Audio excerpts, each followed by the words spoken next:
Well, it looks like our black beauty tomatoes are starting to finally turn. If we look at a couple of them that are down here, you can see this one has started to get some yellow on the bottom, which is, from my understanding, means that it's just about ready. So it's also supposed to get a little softer, and it definitely feels like it's a little softer. We're going to pull the first one of these off. You can see, looking from the top, it's very, very dark. Pretty much pure black up here. And then it kind of fades to a little bit of a striped purple color. Down the back side, it stays pretty dark, but on the front, actually gets pretty red. And at the bottom, it's also red. You can see there's a few others in here. This one specifically looks much, much more black, but it does have some green on the back. So it seems to be that they, as they ripen, they get a little less black than they start out. And as they get closer and closer to being able to harvest, they start to get some red on them. We have a lot of them in here. You can see some of them are much, much darker than other ones. Other ones have a lot of green in them, like this one here has a significant amount of green in it. Looking around at a different plant, you can see this one also has some pretty dark coloring, right? Some of them look almost purple. Some look pretty close to green. You know, this one has a lot of green in it. Look, you can see that. It's pretty much all green, just a little bit of dark on the shoulder there. So it's kind of a mixed bag. You never know what you're going to get with these. We kind of like the way they look, but we're definitely interested to find out how they taste. So this is our first one that we've been able to harvest this season. We're going to take it inside, give it a test. I'm also going to pick a bunch of cherry tomatoes because we have a bunch of those. So I'll pick it back up in the kitchen here in a couple minutes.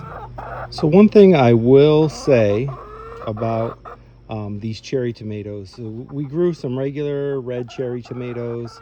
We grew some ones that we had kind of been saving seed and slightly, picking the best variety, so selective breeding for a while. And we grew some of the, the black beauties that we showed. These cherry tomatoes that we're growing, while they taste great, as you can see from this handful right here, I just picked these.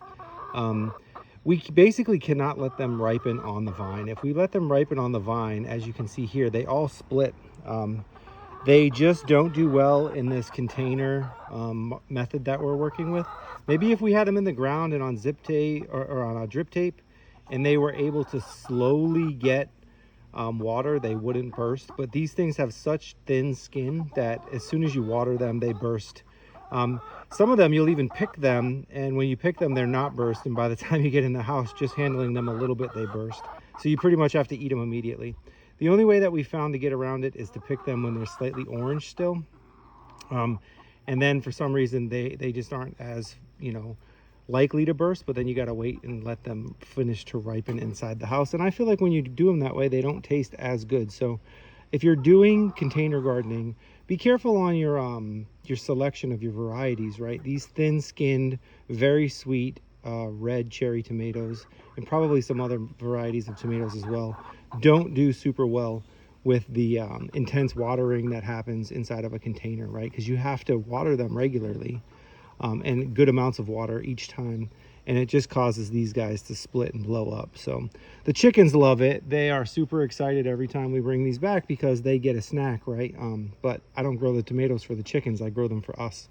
And unfortunately, this variety of cherry tomato just doesn't do super well in the container. Here's a perfect example of that. I don't know if you can make it out very well, but this one, when I set it down, was not cracked as well as this one. So you can see that two of them, just setting them down on the porch here while I fed the chickens, the other ones that had broken open, cracked. Now those two, of course, I can eat because they just cracked right now. So I know they're good, but the other ones I couldn't. And as you can see, these are some larger cherry tomatoes. These are ones that we've been selectively breeding ourselves for a while. They're striped. They originally came from a Brad's Atomic grape that somehow crossbred with a regular cherry, so we got a circle version instead of a grape tomato. But these never break. The plants are definitely not as hardy as some of these red ones, but these never ever break. Even in the Florida rainstorms, they didn't break. Here in Vermont, as I water them, they don't break. So yeah, we're gonna probably stick to some of those next year. And of course the black tomato. We haven't had a single one of these break yet. But these cherries definitely have a tendency just to break. Okay, so here we have A couple of cherries that just burst as I was talking about. Even on the way in the house, we got one more that burst open, so I'm going to eat those. I've also got one of our selectively bred striped cherry tomatoes. This is just one that we pulled off the plant from out front. And then we have the Black Beauty. What I like to do is kind of cut them open, show the differences in how they look, what the texture looks like, just so that we can kind of get an idea. I have not grown these before, these black ones at least, so it's interesting to me to see what they look like inside.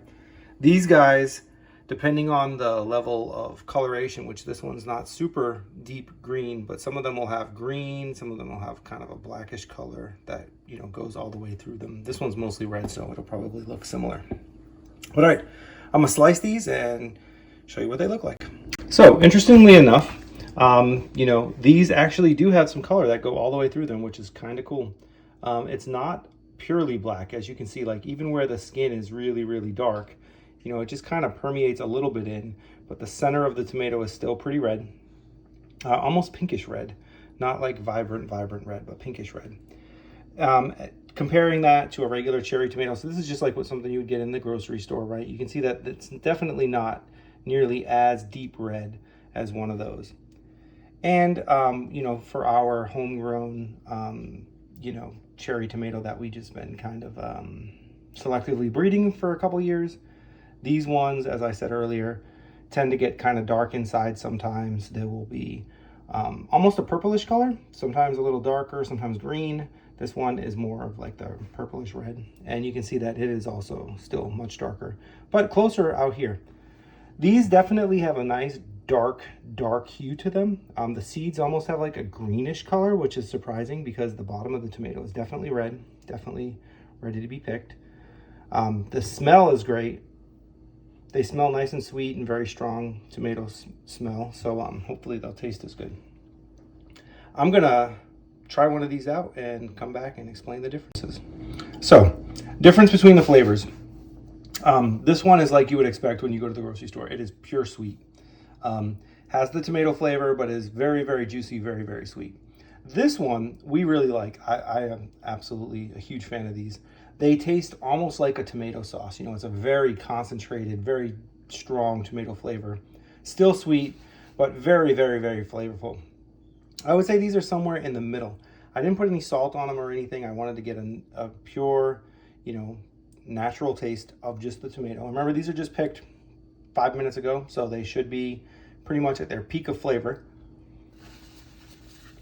Eating that one, the texture is a little softer. I was kind of expecting it to be a more meaty texture. It's a little softer than I was guessing, but good, not a bad texture at all. And the tomato flavor is definitely more muted than these. These are just like so strong tomato flavor, which I really like. Yeah, those guys, it's like eating, you know, a firm version of a tomato sauce. Very, very flavorful tomato. Really, really, really good. These are also really good, just not nearly as flavorful as these guys. I don't know if we could maybe let them go a little longer on the vine. Maybe the next one I'll let get even a little softer, because this one does still seem to have a little bit of green in there, and I don't know if that's a normal color for these or not. But either way, really good tomato. I'm going to make some tomato sandwiches, and I'm going to save a piece for the wife so she can taste it. These we'll just eat, you know, because they are good. You know, those are just like when you go to the grocery store, as I said. Pure sugar. You know, they are very, very sweet. Bursts of a little bit of tomato flavor, but a lot of sugar. Just really delicious. And then these guys, real tomatoey. This one, because this is the one that, you know, we were really interested in.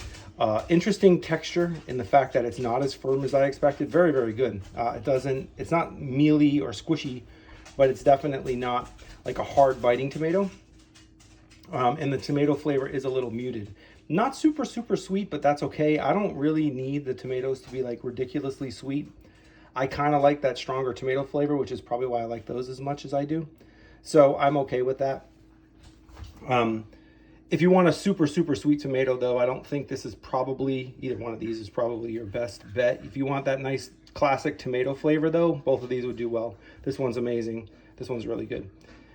These guys, you know, are great too, but they're just not the same. You don't get that crazy strong tomato flavor from any of your grocery store type tomatoes. And this I definitely equate to a grocery store type cherry tomato.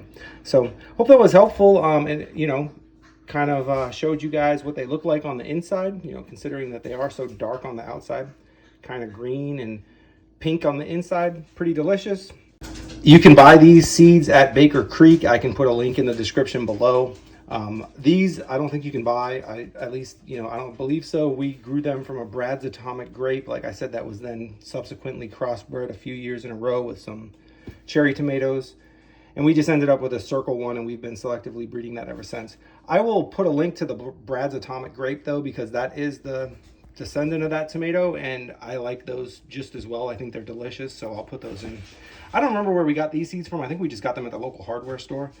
They weren't anything special. They're just some sort of hybrid regular sweet cherry tomato. So, you know, any regular cherry tomato will probably be similar. Okay, well, thanks for watching. Thanks for, you know, coming along. As we grow these, I will give updates if I find anything, you know, new and interesting as we harvest some more of these. But for right now, I'm going to make a sandwich and eat some lunch. So thank you, and have a good one.